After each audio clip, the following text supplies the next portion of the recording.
क्रिसमसचं औचित्य साधून आज आपण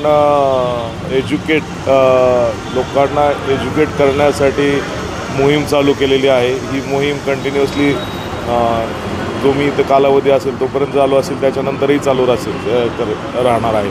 तर सगळ्यात महत्त्वाचं एज्युकेट करणं होतं, कारण एन्फोर्समेंट करणं प्रत्येकाला एन्फोर्स करणं शक्य होत नाही किंवा करणंही बरोबर नाही, पण त्यांना त्यांच्या याच्यातनं हे काय गुन्हे नाही आहेत, पण हे व्हायोलेशन्स आहेत। जर व्हायोलेशन्स यांनी टाळले तर जास्तीत जास्त अवेअरनेस आपल्याकडं ट्रॅफिक रूलची जर पसरली तर व्हायोलेशन्स कमी होतील, नॅचरली व्हायोलेशन्स कमी होऊन जातील। साठी आव्हान करू इच्छितो की सगळ्यात आता 31st जरी येत असेल तरी 31st दरवर्षी येतो, दरवर्षी 31st असणार आहे, पण तुम्ही असाल तर ते 31st असेल तर तुम्ही राहण्यासाठी, रस्त्यावर चालण्यासाठी, रस्त्यावर चालताना, बोलताना, वागताना जर आपण वाहतूक नियमांचं पालन केलं तर आपण असे 31st भरपूर बघाल। आणि 99% जर ड्रंकन ड्राईव्ह टाळलं, 100% जर ड्रंकन ड्राईव्ह टाळलं तर आपल्याकडं बऱ्यापैकी वाहतुकीचे म्हणजे ॲक्सिडेंट्स कमी होतील आणि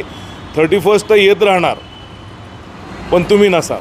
पोलीस बल बघा, त्याच्यासाठी वेगळं पोलीस बल असं काही हे नाही आहे, ते रेग्युलरच आहे आपलं, पण प्रत्येक ठिकाणी प्रत्येक वाहतूक विभागाच्या हद्दीत 2 ड्रंकन ड्राईव्हच्या टीम्स लावलेल्या आहेत।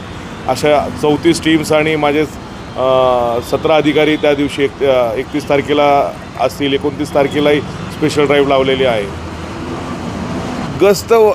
गस्त चालूच असते, गस्त म्हणजे ती अविरत चालूच आहे की 31st आज आहे, उद्या नाही, परवा नाही, पण स्पेशली असं याच्यासाठी की फक्त जे 17 टीम्स करत असतो त्या आता यावेळेस 34 टीम्स केलेल्या आहेत।